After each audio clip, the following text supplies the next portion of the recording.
ಶುಭೋದಯ ವಿದ್ಯಾರ್ಥಿಗಳೇ, ಇಂದಿನ ತರಗತಿನಲ್ಲಿ ನಾವು 5ನೇ ಪದ್ಯಪಾಠ ಆದಂತಹ ಅನ್ನದಾತ ಈ ಪದ್ಯದ ಪ್ರಶ್ನೋತ್ತರಗಳನ್ನು ನೋಡುವ. ಮೊದಲಿಗೆ ಕವಿ ಪರಿಚಯ. ಬನ್ನಿ ಮಕ್ಕಳೇ, ಈ ಸುಂದರ ಕಾವ್ಯವನ್ನು ಬರೆದವರು ಯಾರು ಅಂತ ನೋಡುವ. ಲೇಖಕ ಚೆನ್ನಬಸಪ್ಪ ಹೊಸಮನಿ. ಇವರ ಕಾಲ 1938. ಸ್ಥಳ ಬೆಳಗಾವಿ ಜಿಲ್ಲೆಯ ಬೈಲಹೊಂಗಲ ತಾಲೂಕಿನ ಒಕ್ಕುಂದ ಗ್ರಾಮದವರು. ಇವರ ಕೃತಿಗಳನ್ನು ನೋಡುವ. ದಿವ್ಯಜೀವಿ, ಕಿತ್ತೂರ ವೀರಶ್ರೀ, ಮಕ್ಕಳ ಸೊಗಸು, ಪುಟ್ಟ ಭಾರತ ಮುಂತಾದವು. ಹಾಗೂ ಆಕರ ಕೃತಿ ನೋಡೋದಾದರೆ ಅನ್ನದಾತ ಮತ್ತು ಇತರ ಕವಿತೆಗಳು. ಪದಗಳ ಅರ್ಥ: ಅನ್ನ ಅಂದರೆ ಆಹಾರ, ಅನ್ನ ಆಹಾರ. ತ್ಯಾಗಿ, ತ್ಯಾಗ ಮಾಡುವವನು, ಅವನನ್ನು ನಾವು ತ್ಯಾಗಿ ಅಂತ ಹೇಳ್ತೇವೆ. ದಾತ ಅಂದರೆ ದಾನಿ, ದಾತ ದಾನಿ. ನಾಡ ಅಂದರೆ ನಾಡಿನ, ನಾಡ ನಾಡಿನ. ಹೊಲ ಜಮೀನು. ಅನ್ನದಾತ ರೈತ, ಅನ್ನದಾತ ರೈತ. ದವಸ ಧಾನ್ಯ ಅಂದರೆ ಆಹಾರ ಪದಾರ್ಥಗಳು, ಅದನ್ನು ನಾವು ದವಸ ಧಾನ್ಯ ಅಂತ ಹೇಳ್ತೇವೆ. ದವಸ ಧಾನ್ಯ ಅಂದರೆ ಆಹಾರ ಪದಾರ್ಥಗಳು. ದುಡಿ ಕೆಲಸ ಮಾಡು, ದುಡಿ ಕೆಲಸ ಮಾಡು. ಸಹಿಸು ತಾಳಿಕೊಳ್ಳು. ಬೇಗೆ ಅಂದರೆ ಉಷ್ಣತೆ, ಬೇಗೆ ಉಷ್ಣತೆ. ನೆಕ್ಸ್ಟ್ ಮೈನ್ ಪದ್ಯದ ಮುಂದಿನ ಸಾಲುಗಳನ್ನು ಬರೆಯಿರಿ ಅಂತ ಹೇಳ್ತಾ ಇದ್ದಾರೆ. ಅದಕ್ಕೆ ಮಳೆಯ ಗುಡುಗು ಚಳಿಯ ನಡುಗು ಬಿಸಿಲ ಬೇಗೆ ಸಹಿಸುತ್ತಾ ಬೆವರು ಸುರಿಸಿ ಕಷ್ಟ ಸಹಿಸಿ ಒಂದೇ ಸಮನೆ ದುಡಿಯುತ್ತಾ. ಇನ್ನೊಮ್ಮೆ ಮಳೆಯ ಗುಡುಗು ಚಳಿಯ ನಡುಗು ಬಿಸಿಲ ಬೇಗೆ ಸಹಿಸುತ್ತಾ ಬೆವರು ಸುರಿಸಿ ಕಷ್ಟ ಸಹಿಸಿ ಒಂದೇ ಸಮನೆ ದುಡಿಯುತ್ತಾ. ನೆಕ್ಸ್ಟ್ ಮೈನ್ ಹೊಂದಿಸಿ ಬರೆಯಿರಿ ನೋಡುವ. ಅನ್ನದಾತ, ಇದಕ್ಕೆ ಸರಿಯಾದ ಹೊಂದಿಕೆ ರೈತ. ಮಳೆ ಗುಡುಗು, ಚಳಿ ನಡುಗು, ಹಿಗ್ಗು ಕುಗ್ಗು. ದವಸ ಧಾನ್ಯ. ನೆಕ್ಸ್ಟ್ ಮೈನ್ ಗುಂಪಿಗೆ ಸೇರದ ಪದವನ್ನು ಆರಿಸಿ ಬರೆಯಿರಿ.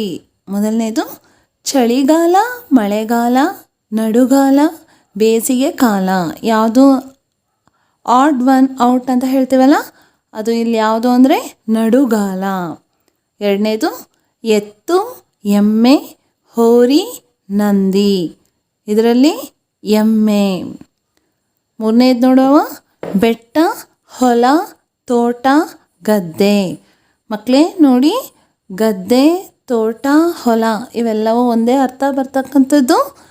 ಆದರೆ ಬೆಟ್ಟ ಅನ್ನೋದು ಗುಂಪಿಗೆ ಸೇರದೇ ಇರತಕ್ಕಂತಹ ಪದ ಆಗ್ತಾ ಉಂಟು.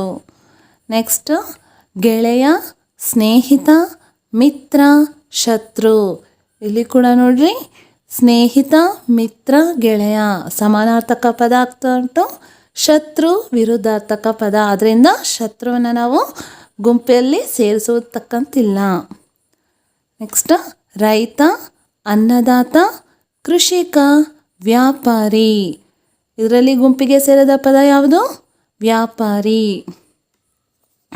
ನೆಕ್ಸ್ಟ್ ಮೈನ್ ಒಂದು ವಾಕ್ಯದಲ್ಲಿ ಉತ್ತರಿಸಿರಿ ಅಂತ ಕೇಳ್ತಾ ಇದ್ದಾರೆ. ಬನ್ನಿ ಮೊದಲನೇ ಪ್ರಶ್ನೆ ನೋಡುವ. ಅನ್ನದಾತ ಎಂದು ಯಾರನ್ನು ಕರೆಯಲಾಗುತ್ತದೆ? ಇದಕ್ಕೆ ಉತ್ತರ: ಅನ್ನದಾತ ಎಂದು ರೈತನನ್ನು ಕರೆಯಲಾಗುತ್ತದೆ. ಅನ್ನದಾತ ಎಂದು ಯಾರನ್ನು ಕರೆಯಲಾಗುತ್ತದೆ? ರೈತನನ್ನು ಕರೆಯಲಾಗುತ್ತದೆ. ಎರಡನೇ ಪ್ರಶ್ನೆ, ರೈತನನ್ನು ಅನ್ನದಾತ ಎಂದು ಏಕೆ ಕರೆಯಲಾಗುತ್ತದೆ? ಉತ್ತರ: ಜಗತ್ತಿಗೆ ಅನ್ನ ನೀಡುವುದರಿಂದ ರೈತನನ್ನು ಅನ್ನದಾತ ಎಂದು ಕರೆಯಲಾಗುತ್ತದೆ. ಅವನನ್ನು ಅನ್ನದಾತ ಎಂದು ಏಕೆ ಕರೆಯುತ್ತಾರೆ ಅಂತಂದರೆ, ಅವನು ಜಗತ್ತಿಗೆ ಅನ್ನ ನೀಡುತ್ತಾನೆ. ಜಗತ್ತಿಗೆ ಅನ್ನ ನೀಡುವುದರಿಂದ ರೈತನನ್ನು ಅನ್ನದಾತ ಎಂದು ಕರೆಯಲಾಗುತ್ತದೆ. ಮೂರನೇ ಪ್ರಶ್ನೆ, ಅನ್ನದಾತ ಎಲ್ಲಿ ದುಡಿಯುವನು? ಉತ್ತರ: ಅನ್ನದಾತ ಹೊಲದಲ್ಲಿ ದುಡಿಯುವನು. ನಾಲ್ಕನೇ ಪ್ರಶ್ನೆ, ಅನ್ನದಾತನು ದವಸ ಧಾನ್ಯಗಳನ್ನು ಯಾರಿಗಾಗಿ ಬೆಳೆಯುವನು ಅಂತ ಕೇಳ್ತಾ ಇದ್ದಾರೆ. ಉತ್ತರ ಅನ್ನದಾತನು ದವಸ ಧಾನ್ಯಗಳನ್ನು ನಾಡಿನ ಜನರಿಗಾಗಿ ಬೆಳೆಯುವವನು. ಅನ್ನದಾತನು ದವಸ ಧಾನ್ಯಗಳನ್ನು ನಾಡಿನ ಜನರಿಗಾಗಿ ಬೆಳೆಯುವನು. 5ನೇ ಪ್ರಶ್ನೆ ನೋಡುವ. ಅನ್ನದಾತನು ಯಾವ ಕಷ್ಟಗಳನ್ನು ಸಹಿಸುತ್ತಾನೆ ಅಂತ ಕೇಳ್ತಾ ಇದ್ದಾರೆ.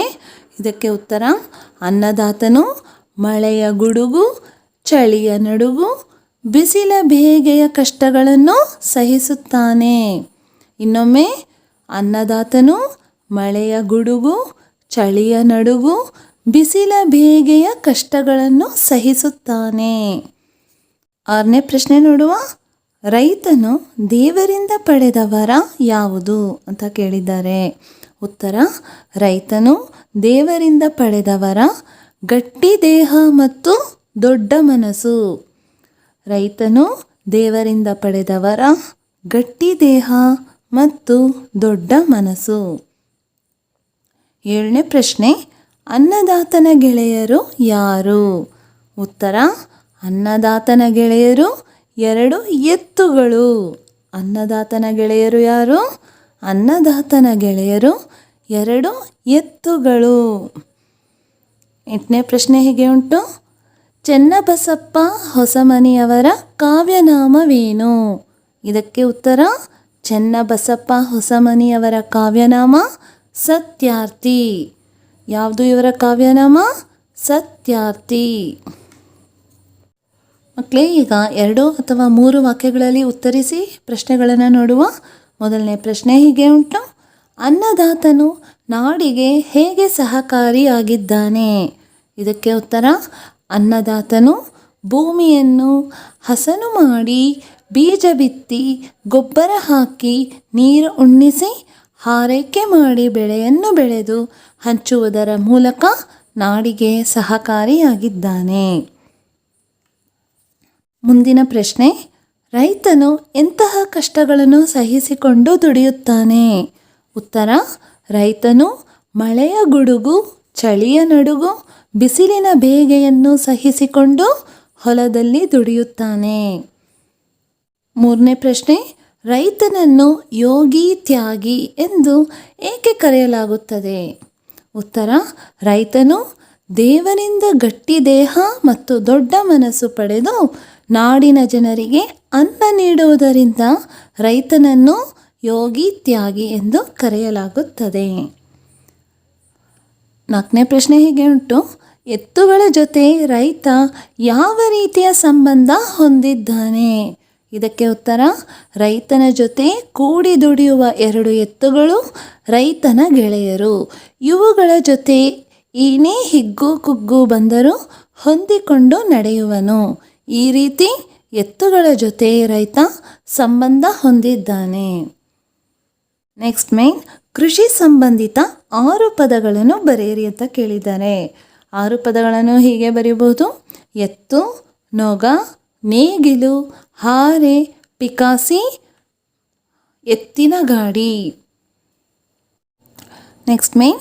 ಅನ್ನದಾತ ಪದ್ಯದ ಬಳಕೆಯಾಗಿರುವ ಪ್ರಾಸಪದಗಳನ್ನು ಆಯ್ದು ಬರೆಯಿರಿ. ಬನ್ನಿ ಮಕ್ಕಳೇ ನೋಡುವ. ದುಡಿವನು, ಬೆಳೆವನು, ಪಡೆದನು, ನೀಡುತ್ತಿರುವನು, ಸಹಿಸುತ್ತಾ, ದುಡಿಯುತ್ತಾ, ಗೆಳೆಯರು, ನಡೆವರು. ಮಕ್ಕಳೇ, ಇಲ್ಲಿ ತನಕ ನಾವು ಅನ್ನದಾತ ಪದ್ಯಪಾಠದ ಪ್ರಶ್ನೋತ್ತರಗಳನ್ನ ಚೆನ್ನಾಗಿ ಅರ್ಥ ಮಾಡಿಕೊಂಡೆವು. ಅದನ್ನೆಲ್ಲ ಚೆನ್ನಾಗಿ ಅಭ್ಯಾಸ ಮಾಡಿ ಅಂತ ಹೇಳ್ತಾ ಮುಂದಿನ ಪದ್ಯಪಾಠದಲ್ಲಿ ಸಿಗುವೆ. ಅಲ್ಲಿ ತನಕ ನಮಸ್ಕಾರ.